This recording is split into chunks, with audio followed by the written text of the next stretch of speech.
दाऊद इब्राहिम के गैंग में छोटा राजन वो शख्स था जिसने डी कंपनी को कॉर्पोरेट लेवल पर स्टैब्लिश किया, लेकिन आगे चलकर अबू सलेम और छोटा शकील दाऊद के करीबी होते चले गए और छोटा राजन के खिलाफ दाऊद के दिमाग में जहर भरने लगे। इसका नतीजा ये हुआ कि मन ही मन दाऊद और राजन के रिश्ते खराब होने लगे। साल 1993 के बम ब्लास्ट के बाद तो सिचुएशन पूरी तरह से बिगड़ गई और छोटा राजन डी कंपनी छोड़ने के डिसीजन तक पहुंच चुका था।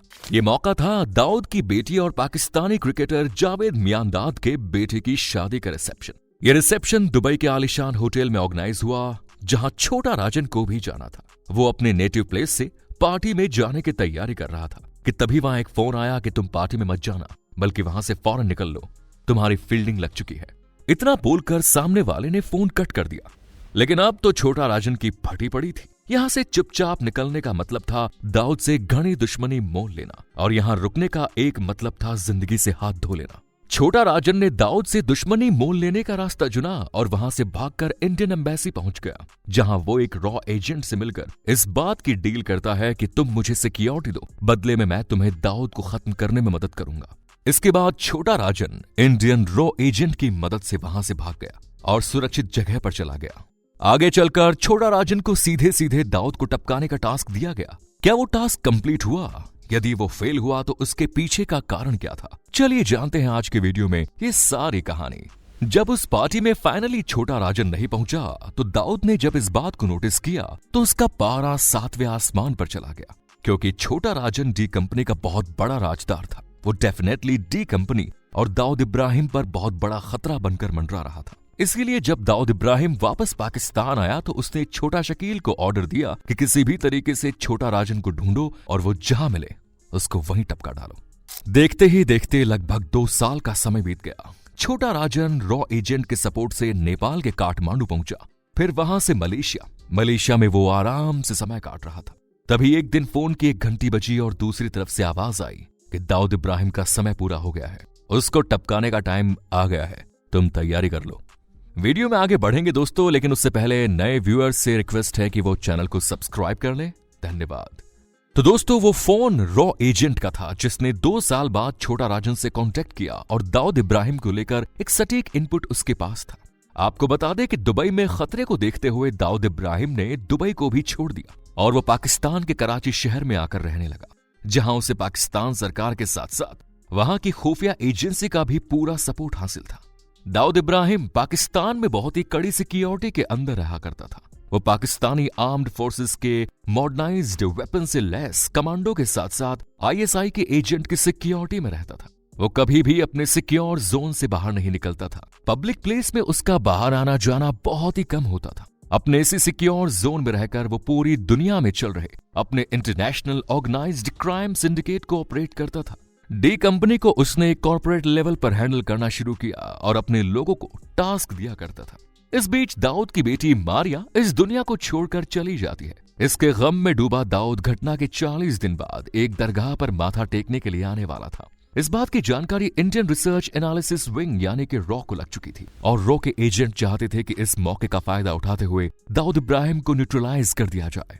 लेकिन वो ये नहीं चाहते थे कि किसी भी कीमत पर इस काम में भारत सरकार या फिर भारत सरकार के किसी भी एजेंट का हाथ हो, यानी कि सांप भी मर जाए और लाठी भी ना टूटे। इस बात को ध्यान में रखते हुए रॉ ने दाऊद इब्राहिम और छोटा राजन की दुश्मनी का फायदा उठाने का फैसला किया। उन्होंने छोटा राजन को दाऊद के प्लान के बारे में बताया और साथ ही ये भी कहा कि तुम्हारे पास दाऊद इब्राहिम को मारने का ये बढ़िया मौका है। यह घटना है साल 1998 की, जब मुंबई के नागपाड़ा में छोटा राजन के सबसे सीक्रेट प्लेस पर इसका सबसे भरोसेमंद आदमी विकी मल्होत्रा बैठा हुआ था। अचानक उसके पास फोन आया और सामने से नाना यानी कि छोटा राजन की आवाज आई। उसने बताया कि कुछ दिन के बाद दाऊद इब्राहिम अपने सिक्योर जोन से बाहर निकलकर एक दरगाह पर माथा टेकने जाएगा। हमको इस समय दाऊद इब्राहिम का काम तमाम करना है, तुम पूरी तैयारी कर लो और अपने बेस्ट शूटर्स की टीम तैयार करो। इसके बाद छोटा राजन का सबसे खतरनाक शार्प शूटर विकी मल्होत्रा अपने काम पर लग जाता है। वो अक्खी मुंबई से अपने शूटर को बुलाता है और एक खतरनाक टीम को तैयार करता है।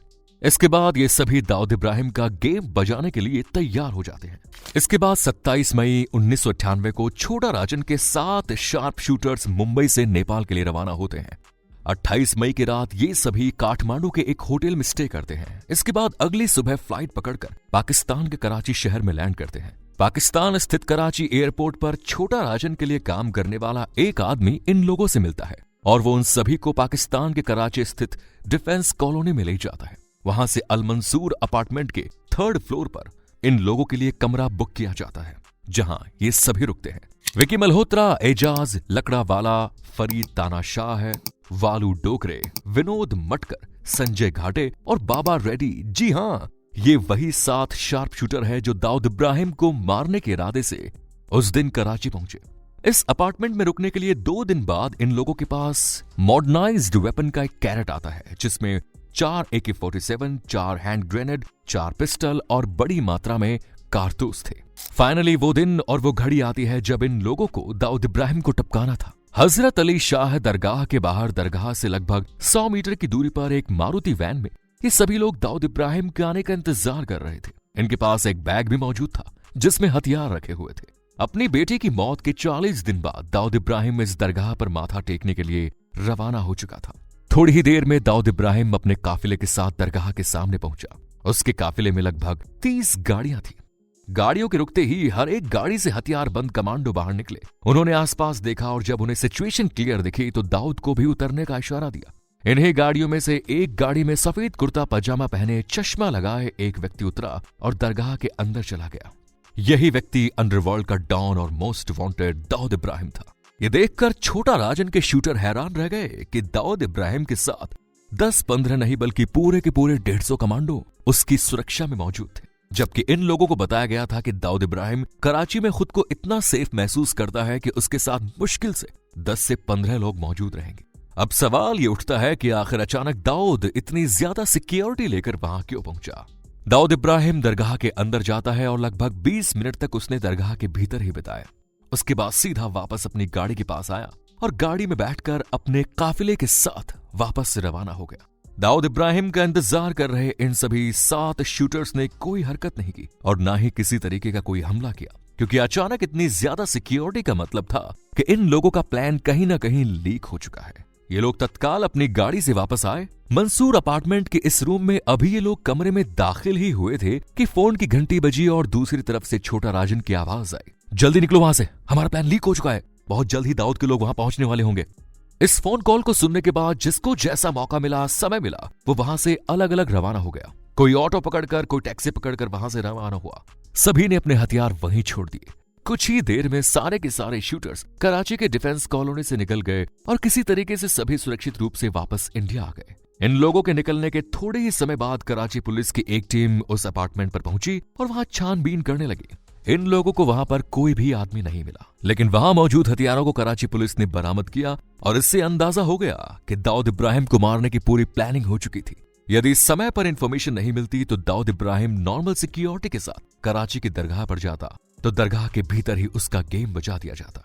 इन सब के बावजूद एक सवाल था जो छोटा राजन को परेशान कर रहा था कि आखिर मेरा ये प्लान लीक कैसे हुआ। इस घटना के 2 साल बाद छोटा राजन को यह खबर मिली कि प्लान मिर्जा दिलशाद बेग ने इधर उधर किया। वैसे तो ये नेपाल पार्लियामेंट की कैबिनेट का एक मिनिस्टर था, लेकिन ये बेसिकली पाकिस्तान और ISI के लिए काम करता था। आगे चलकर छोटा राजन ने मिर्जा दिलशाद बाग की हत्या करवा दी। तो ये थी पूरी कहानी उस प्लानिंग की जिसके तहत छोटा राजन को मारा जाना था, लेकिन वो संभव नहीं हो पाया।